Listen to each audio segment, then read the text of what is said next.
If the Earth were actually this size, the International Space Station would be orbiting at about half an inch above the surface. And that dude who jumped out of a perfectly good balloon, Felix Baumgartner, he would have been about 2 millimeters above the surface of this globe. That's his edge of space jump. They made sure to photograph him standing there with a really wide angled lens, which curves horizontal lines. So in the photo, you see this curvature of Earth's surface and you say, wow, he's in space, look at that. No, he's not. At that height, you don't see the curvature of the Earth if you're 2 millimeters above this beach ball. Neil deGrasse Tyson.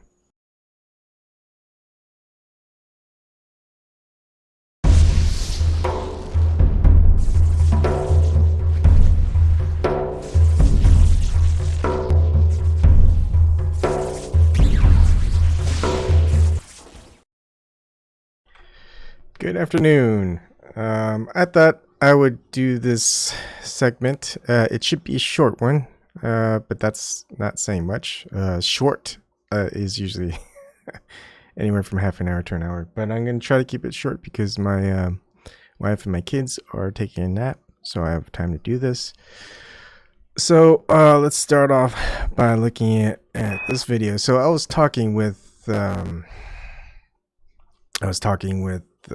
Mia, and this was on Friday night, and she said something, and I'll play it back, and I couldn't really, there's a lot she wanted to talk about, so I went with that. But this is a question that people have a lot, or they see something, but if you just ask that question, at what altitude do you start seeing the curvature of the Earth? Well, that's a tough answer. And why is it so tough? I mean, the first photograph of Earth from space was in October 24th, 1946. And we don't know at what altitude we start seeing the curvature of Earth. It's 2019. That's 75 years. It's been 75 years. And if you try to look up at what altitude you're going to start seeing the curvature of Earth, people are confused. I mean, it should be set in stone by now. 75 years. So let's play this back. I don't know. That dude, who was that Red Bull guy? Like, golly, that's been like 6 years ago. He went up like 150,000 feet, and you could see it. And that had nothing to do with NASA. You could see it. Not really. They use GoPro wide-angle lens, which would make everything curved. Stop it! Why? No, seriously. Look. And besides, why do you think a Red Bull guy would give a shit back then? About what Red Bull that's what I'm saying. Don't. All right. I get that all the time. Trust me, I was there too. So Neil deGrasse Tyson, and all the links are in the description box. He tweeted on February 6, 2014, wide angle lens curve horizontal lines, so no Earth curvature for Felix at 3 times an airplane's altitude. And the Red Bull altitude, he jumped from 128,000 feet. So you're not supposed to see curvature at 128,000 feet from Neil deGrasse Tyson, who's a well-known, widely known astrophysicist. And when I was looking up all these, like, okay, what does a .gov source say about when does the Earth curvature start at what altitude? And it's very difficult to see. I can't get anything. But there is one thing I did find. This was in a blog from blogs.nasa.gov. And it's NASA Earth Expedition Solo Science flying at 65,000 feet. Photo, I guess, is by Steve Cole, September 12, 2016, but this article is by Ellen Gray at Walvis Bay, Namibia. It says, Stu Brose loves flying high. The view is incredible. You can see 300 miles away, he said from the cockpit of NASA's high-altitude ER-2 research craft. You can see the curvature of the Earth.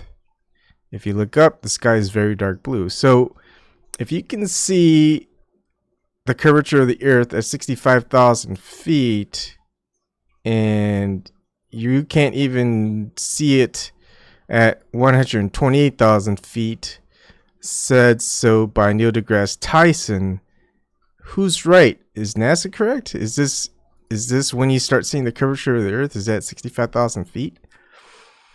And you can watch the full video of the Felix Baumgartner space, and you can see horizontal when he's looking through there. But then, of course, you see big round curvature when you're outside of the vehicle that he's in. So you see a horizontal flat plane from that angle, and then when the video is taken from outside of that vehicle, it's very, very curved. But there's also something, so a lot of people don't know. Neil deGrasse Tyson, he was on South by Southwest Live in 2014, and this is on South by Southwest page, and you could watch it. I even put the thing down, so it's an hour and 9 minutes long. Hour and 9 minutes. You can just see the whole thing if you want. I'm just going to focus in at the 31-minute mark in 1 second. Okay, I'm just going to play it back. This size.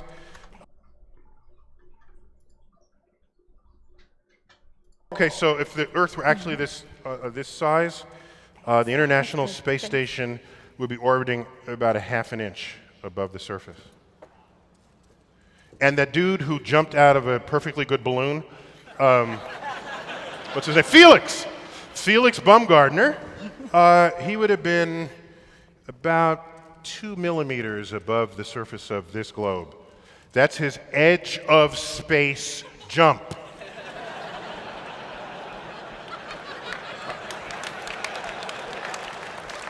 Now, you know, I don't.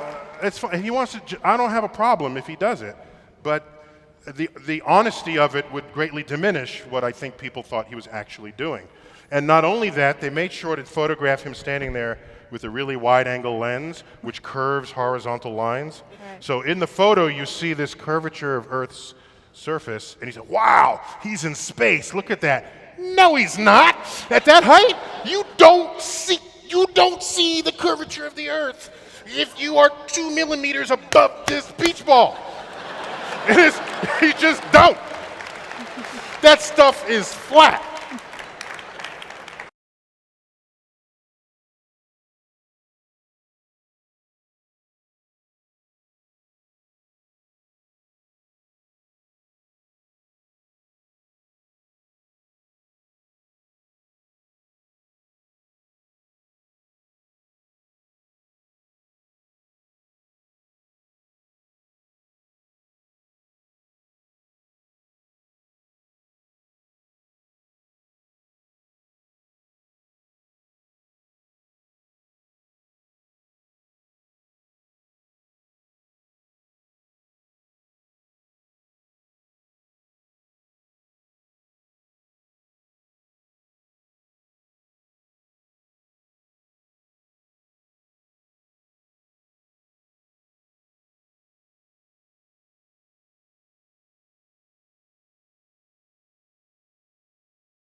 Thank you, Kathy B.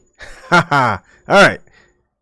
I muted myself and I forgot to unmute myself. All right. Let me just repeat it again. Oh my goodness. I'm sorry. I hate it when I do that.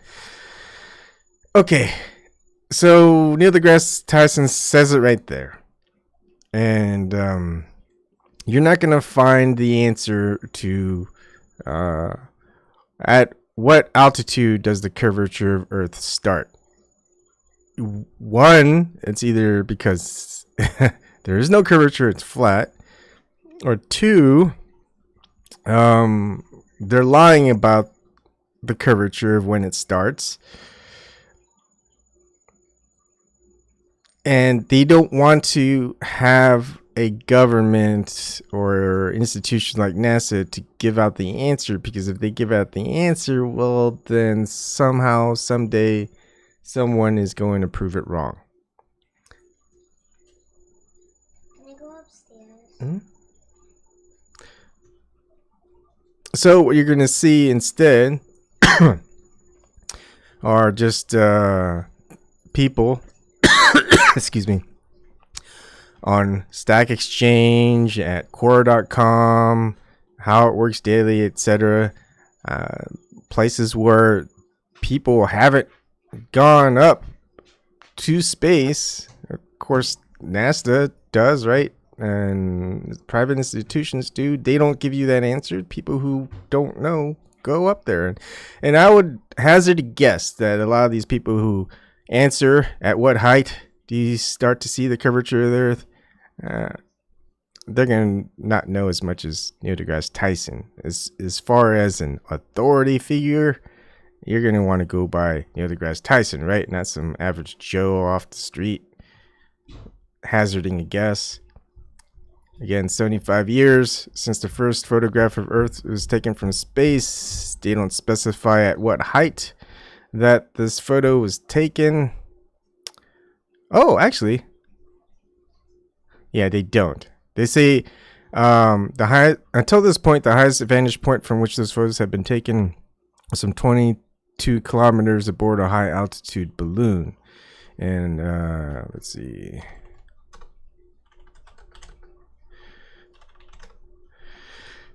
And that is only 72,000 feet. And Neil deGrasse Tyson says, well, at 128,000 feet, which is about 50% more than 72,000 feet, you're not going to see the curvature of the Earth. Closest we got to an answer from NASA, blogs.nasa.gov, by Ellen Gray and Stu Brose, or Brose, I don't know. He says you can see the curvature of the Earth at 65,000 feet, which an astrophysicist does not say you can even see it at 128,000 feet. So what is it? I mean, no one knows. Why does no one know? 75 years where we've been taking photos of Earth from space and no one knows when the curvature of the Earth starts? Seems a little odd to me. So I'm not here to give you an answer because I don't know the answer. I can't go high enough to give you an answer. But shouldn't you have the answer already? I mean, I shouldn't have to provide the answer for you, right? The answer should be easily obtainable. Anyways, that's the end of this video. Have a good weekend, everyone. I'll see you tomorrow.